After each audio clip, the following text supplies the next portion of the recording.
Welcome to the Building One Story at a Time podcast. We're your hosts. I'm Katie Herbine. And I'm Stephanie LaChance. Today, we are joined by my dad, Director of Project Management for EGStoltzfus Commercial Construction, for a very special Father's Day episode. Welcome, Dave Albright. Hi. Glad to be here. Awesome. So, we got a couple of questions for you kind of lined up. But do you want to give us a little introduction to you? Sure. I've been with EGStoltzfus for almost 36 years.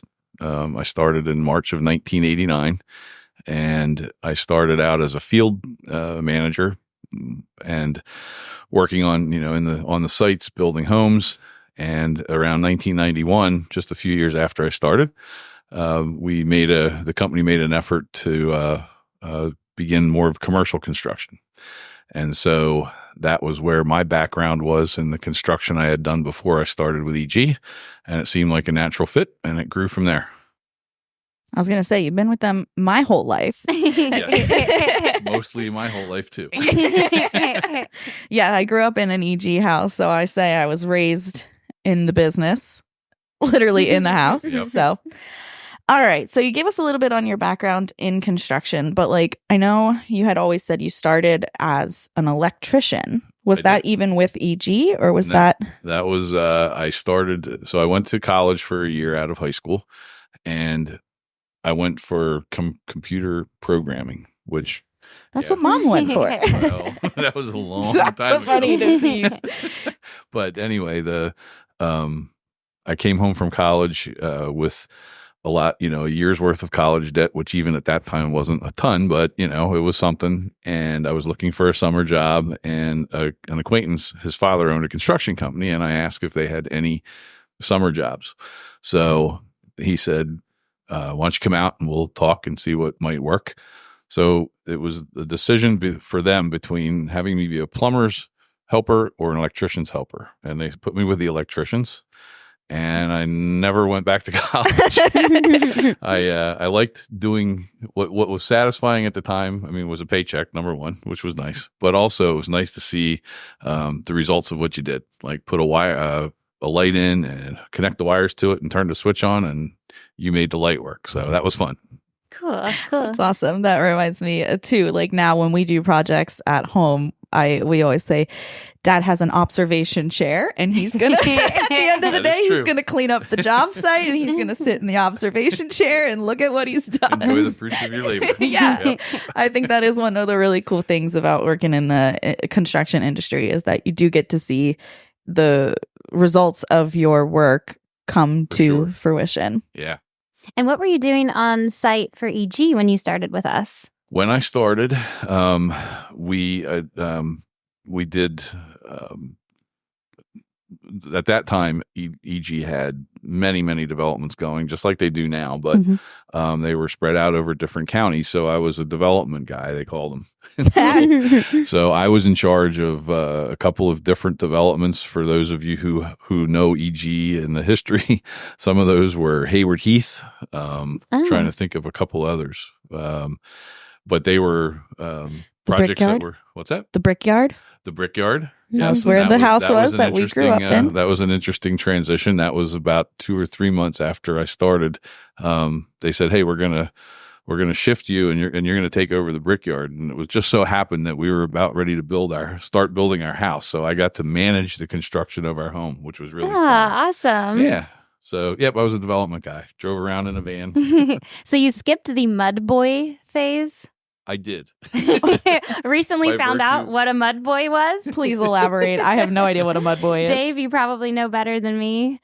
But basically, it's the guy that after they mix the mortar, or the concrete mix, rather, the mud boy is the one who physically walks the wheelbarrow to where the concrete needs poured. So, I mean, that's real manual labor. Yeah, I did get to be so for the first couple months, having been an electrician, I got to go on different crews. So they put me with the framing crew, and a week or two after I started, I shot a nail through 2 fingers. I didn't know that was with EG. Oh, yeah, that was with EG. Ooh. And I got to be rope boy. Rope boy is when you said that's a step up from mud boy. Okay. That is when you are the one holding the end of the rope when the roof trusses get set so they don't swing around. So I was in the rope boy. Okay. Everybody in my family basically has had some type of position at EG. It feels like my brother, when he was doing his summer jobs, he was, we called him the director of cleaning operations, and he would basically go around and sweep up the job sites. That's about right. Yep. And then I joined with the marketing in 2018, I believe it was. So, all right. So can you talk a little bit about some of the services that EGStoltzfus Commercial Construction specializes in and what your favorite type of project to be involved in? Yeah, because we grew from a residential company, most of the things that we specialize in are still residential based. We do a lot of larger scale, multifamily housing projects. So they're just bigger versions of a house, but most of the time they have a residential component to them. What I like about the commercial projects that we deal with are the variety. And my favorite kind are what we call historic adaptive reuse, where you're taking a building that was something else and turning it into, most of the time, apartments or living places. And that is always fun because you uncover all kinds of history. I remember the first project that I worked on that was a big project was in Harrisburg. And during the demolition, they opened up a wall and there was a sports page from 1927. Oh, wow. And I was looking at it and, it listed like all the home run leaders in the American League, Ruth and Gehrig and all those guys. I was like, wow, that was pretty neat. A little time capsule. It is, capsule. Yep. Oh my gosh, that's cool. What's kind of like the most memorable adaptive or historic adaptive reuse project that you would say? I think the one that sticks in my mind is in New Holland. It was the big farm implement manufacturer. I don't even know what their name is today. It was, at the time it was Sperry, New Holland, and they started in downtown New Holland in a group of buildings. And when they outgrew that, they built a much bigger plant outside of town. But we took that property, which was basically a city block worth of buildings all under roof, and peeled away some of the later additions that put a roof between two other buildings, to make courtyards and things like that. And we found all different kinds of fun things and got to experience a lot of different things because you uncovered things that there wasn't really a plan for. It was like you would find, just challenges to overcome, but that was the fun part because we got to work with the architect to decide what was the best way to fix it. Well, construction materials and practices have changed so much too. So I'm sure that's part of the challenges you experience. Like creative problem solving on the job. Yeah. Now, Dave, help me remember from like our annual company meeting, there's like a few categories that commercial construction works primarily in: schools, retail spaces, housing, affordable housing. Affordable housing, right. Yeah, we do. We are one of the top builders in the area that does affordable housing projects. That's wonderful. Requires like a degree of experience that helps the developers who are applying for those funds get the funds because we have experience doing it. We have done a lot of an increasing number of projects on retirement campuses like Moravian Manor, Pleasant View Communities, Landis Homes. If memory serves, that is our top area that we work in right now. Is that correct? From a standpoint of like, if you look at the history of the company, the most projects that we've done, just because we've done them for so many years, are the affordable housing projects. So the quantity of projects and the dollar volume of those projects is our top revenue producer. But we are expanding a lot more over the last maybe 5 to 7 years in the continuing care retirement community. Again, we've done large projects at the Moravian Manors campus. I think the one that is like kind of like our premier project that we show a lot of potential clients is the Woods building, which has every bell and whistle. It has a restaurant, it has underground parking, it has all those kind of things. So those are always fun too, because they're again, challenges that are fun to overcome.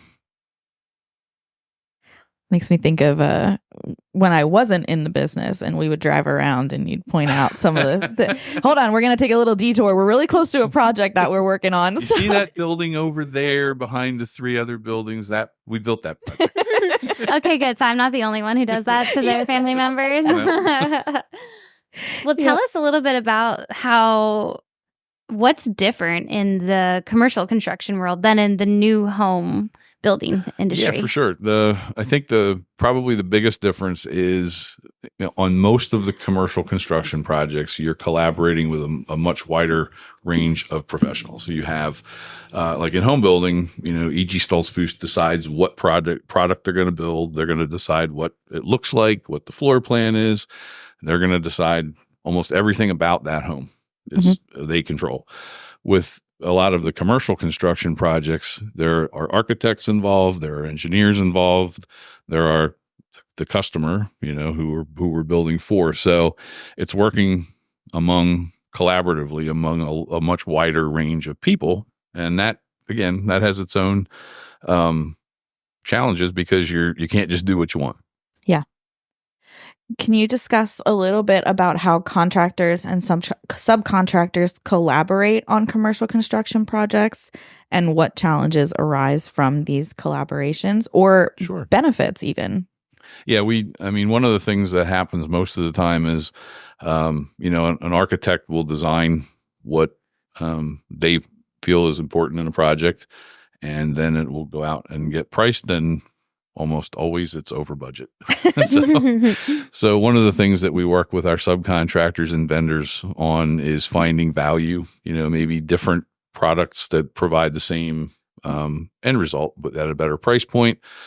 So we collaborate with our team of trade partners to help bring a project's cost down. The other element that is important in once the project is in construction, is to make sure that we have a good understanding of what every subcontractor is providing, so that there aren't, like, I thought this contractor was going to do something and they thought the other contractor was, and you end up with a gap that you have to fill, or you find out too late that you have the same amount of work, or the same item of work for 2 contractors where you're overlapping. So that's really a key role of the pre-construction department, is to make sure the different subcontractors have a very clear understanding of what they're doing, and we have an understanding of what they're doing. That's awesome. Yeah, I can imagine, that's why it's so important to have everything in writing and have as many details as possible, because if the painter comes in and, they use a finish of paint that's not compatible with something else that needs to be installed by the trimmer later, or et cetera. This is a bad example, but that could happen. And I think a lot of times it's also making sure that, you set the stage. Like, so a painter is a perfect example. I mean, a lot of what they're putting paint on is the drywall, right? And if the drywall isn't finished correctly, that's going to make the paint look terrible. And then somebody's going to want to fix that. So we try to make sure that it's like the drywall contractor understands exactly what, how good of a finish they need to put on. And then the painter understands that, hey, if you start painting, you see something and don't stop, we assume that wall is finished correctly. So that's a lot of the challenge. Like calling the timeouts when needed. Yep. So your role as the director of project management, discuss the importance of project management. I know you kind of touched on it a little bit with making sure that everybody knows specifically what their role is, what they're expected to do, and to what level. But can you just elaborate a little bit more on kind of what would create a successful or ensure a successful outcome? Yeah.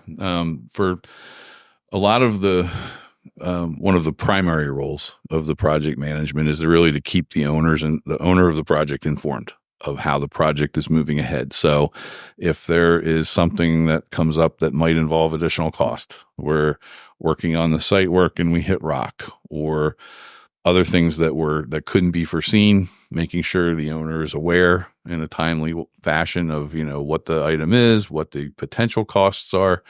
So making sure that we communicate clearly and effectively. The same thing with like the schedule, as far as, any delays that might have happened because of weather. If we have 3 days of rain and couldn't work, we need to let the owner know that we need to add 3 days at the end of the project for that. So it's a lot of communication. And again, interaction between the project manager and the subcontractors, and the project manager and the owner and architect. We've heard that like multiple times today. We just spoke with Adam Coe on his process, and it's just so funny, like how much of the day-to-day is just really focusing on communication and making sure that you're communicating effectively, timely. And it's good to see that that's universal, a consistent, across everything. It's just like, and it's like you think you always think that I explain something clearly, and it's not what I think. It's who's the recipient. What do they think? How are they receiving it? What did they hear? Because we might be building a home, we might be building a restaurant, we might be building a retirement community, but at the end of the day, we're all working with people. So we just have to take a step back and remember that. Yeah. We just did one of the projects we just finished was in Hershey. It was the Tika Shack. Ooh, project. yes. I've been wanting to go there. There's one in Lancaster. Yeah. And if there was ever a project that had its share of hurdles, the building was it was an old home that the owner originally wanted to tear the building down, but the historic commission said, no, you can't. We need to retain it. Well, there was so many structural things that had to be worked through, and that took, again, enormous amounts of communication. And but at the end of the day, it got finished, but it was like, what a challenge. Wow. I remember reading about that in the EGBuzz. Yeah, we have a newsletter for all of our employees that updates us on like our employee life happenings and different projects that the different divisions are doing, called the EGBuzz. What's the buzz? So let's say I am looking to have a restaurant built, or I'm an investor looking to build affordable housing project, and I want to contact EGStoltzfus. What does that project, or what does that process rather look like for me? Sure. Reaching out to commercial construction? Yeah, I mean, we have hired in the last couple of months. We have a new director of business development, Brad Brubaker. So in most cases, if it's somebody that we haven't worked with before, he's the first point of contact. And so he will, collect information, make a site visit with, to either your project or show you one of ours, and begin the process from there. And with a lot of the other developers who we've worked with in the past, if there are new projects, it typically starts with the relationships that are already there. If they're like, so for like Tika Shack, the owner of that restaurant, has worked with Shannon Martin many times over. So it was really just a communication or a phone call to Shannon, and that started the process. So we have, again, a lot of relationships that are ongoing, which is really fun. That's what we all work for. I mean, we're, like we've talked about probably so many times, we're relationship driven. But if you have a new project or new to us, Brad is the guy that you'll meet.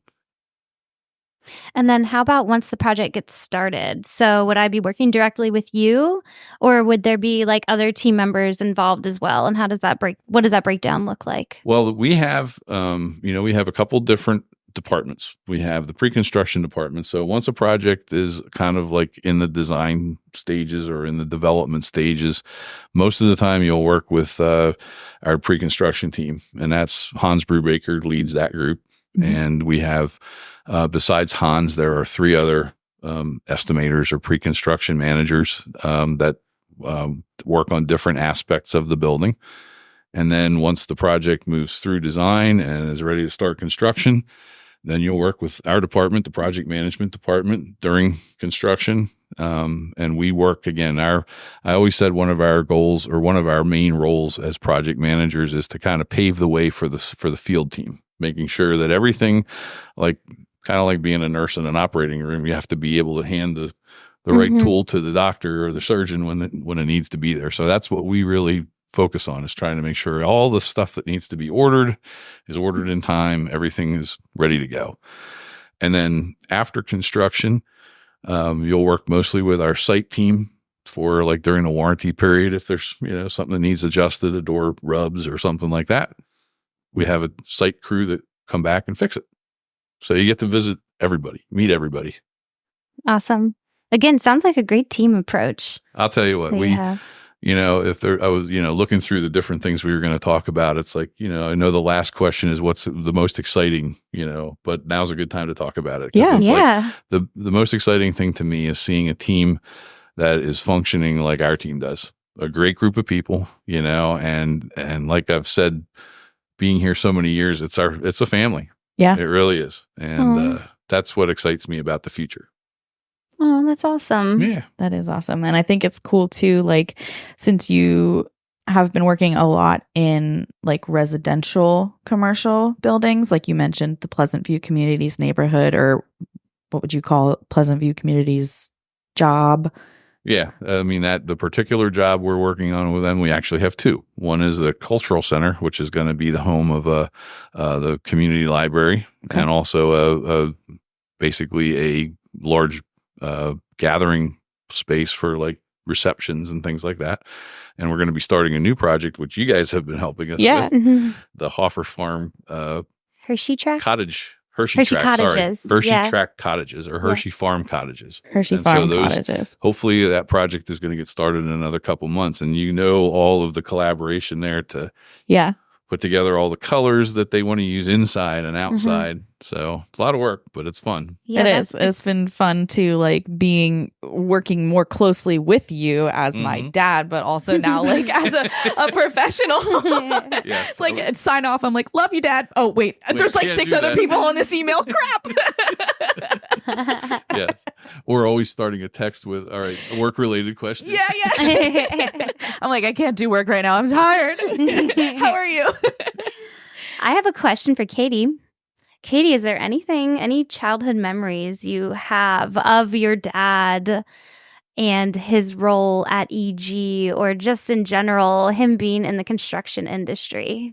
Well, I do have a very vivid memory, because we have a picture of it, of me standing in his construction boots. I put them on and I would wear them around and try to fill his shoes.